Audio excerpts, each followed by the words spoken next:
So today we're talking about connecting with spirit, accessing spirit, utilizing, calling in what's available from spirit in a different way than we're used to. We're used to praying, journeying, and meditating, doing all those things to connect with spirit. We're going to shift it today a little bit. And I want to start by saying that spirit is everywhere. Spirit is the essence of all things and connects everything. It's the fiber of the being that exists everywhere. We're a part of it, and what we want and hope and dream for is also a part of spirit. This is going to be a little quantum here, but I'm just going to put it out there. If we can think it, then it exists somewhere. So if it exists somewhere, what separates us from having it? Okay, so there definitely are factors in the world that separate us from having what we want. Factors can include the privilege that we're born into, the skin color we're born into, our culture, our background, our beliefs. All those things can separate us from having what we want. Just because we want it doesn't mean it's completely accessible, and it doesn't mean that the forces that rule the planet are going to let us have it. And it's sometimes an illusion to think that we can just think it into being. I get that. But I have this way that I have come to know that is super helpful, that you can utilize to tap into and have revealed and come to you the things that you want. And it's through using questions to draw an answer. So like I said a minute ago, when we want something or we can think of something, it exists somewhere. But how do we actually get it? A way that we can get it is to act as the drawing salve to pull it towards us. First, we identify what it is that we want, and then we use a drawing salve to pull it towards us. And then we get rid of anything in the way of it coming to us. How we do this is by using questions. When you ask a question, the very nature of it, draws an answer. If you were to go stand somewhere, I don't know, in a public place and ask, where's the bathroom? Eventually somebody's going to come by and say the bathroom's over there. If you were to sit in the middle of a restaurant and ask, where's the waiter? Where's the server? Someone's going to tell you, because you asking the question draws an answer. So that's a physical example of how questions are utilized to draw an answer. Now I want to give you an energetic example of how information is drawn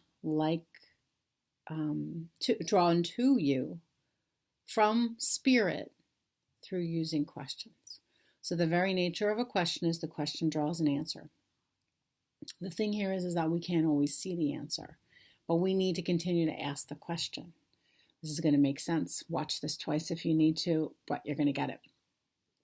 So when you want something, but you're not sure how you can get it, you don't actually need to figure out how to get it. What you need to do is help release it so it is drawn to you. And the questions that you ask make that happen. Some of the questions that you can ask of spirit is, what else is possible? What else is possible here? As soon as that question is asked, and then you pause, the invisible forces, spirit, your energy field, the guides, they come in and start to bring in the answer to your question. And so when you ask that question, the answers start to come in. It's your job to just pause and pay attention to the clues. Pay attention to what is happening as a result of the question that you're asking. Is this making sense yet? It's okay if it's not. So when I want something and I'm not sure how it's going to happen.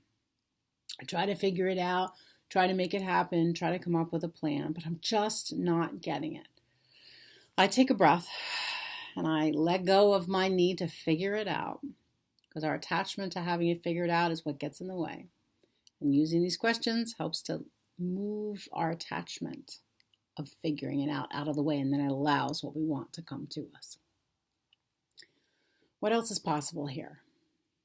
I need to create this program and I don't seem to have the time to do it, or I can't find the space to host this program. What else is possible here? And then I pause and I stop paying attention to the answer.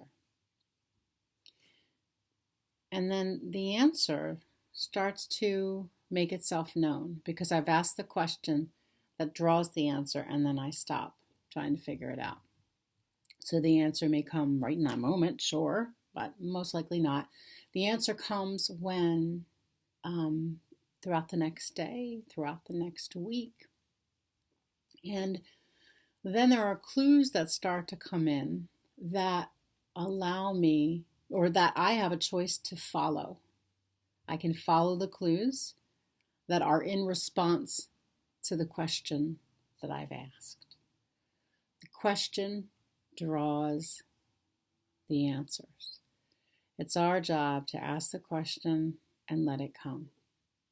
Now, where you come in, having a spirit practice or working on a spirit practice regularly, you're working on 5 to 10 minutes a day, I'm sure, of sitting quietly. Whether you journal, meditate, or drum, whatever it is that you do for 5 to 10 minutes a day, that's the time that you carve out for quiet and to receive. So that's a time that you could sit to receive whatever is coming without trying to manage the answer. Another time is when you wake up in the morning. Before you get out of bed, just as your awareness is coming into consciousness, that's a time to pay attention to the answers. So you ask the question, what else is possible here? And then you don't try to answer it. You ask the question, what would it take for, and you enter in what it is that you want to need. For me, what would it take for me to find the right space to host this program? And then I leave it, because the nature of the question is drawing the answer. And then what I'm going to do is I'm going to ask that question, and then I'm going to make sure I leave space to listen. That might be listening in the morning, might be listening when I meditate, it might be listening when I'm driving in the car. Just listening, holding that question, asking the question, letting go of an expectation of having the answer now, and then letting it come to me.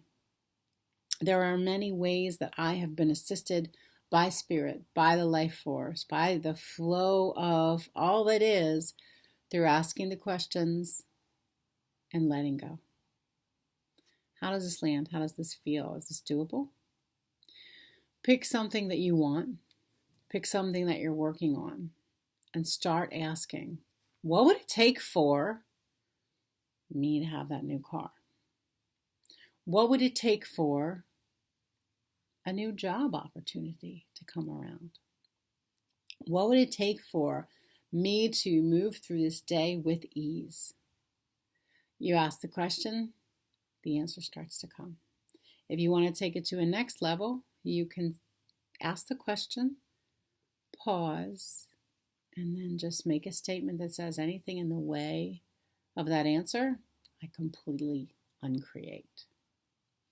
That part is from something that's called access consciousness, which is a whole process that has been developed to use questions to get the answers and to create the reality that you want. I don't go that far or deep into it, but I wanted to let you know that that's an added thing that you can do that comes from this process that's called access consciousness. So give it a whirl. How do you feel, or what can you start asking questions about, and then getting away or getting out of the way and letting the answers come, letting the clues come, and then following the clues. taking action based on the clues that you get. Remind me to tell you a story about the washer and the dryer, because I actualized a washer and a dryer doing exactly this process. I've actualized a lot of things doing this process that I could tell you about, but I'm not going to take up all your time right now. Suffice it to say, I want you to ask questions, pause, and receive. And you can clear anything in the way at the end of it. All right, I'll probably cover this when we go live, but hop over onto the Facebook group and let me know what your experience is with asking the questions, and or what you want to work on receiving through asking questions. Okay, I'll see you soon. Have a beautiful day.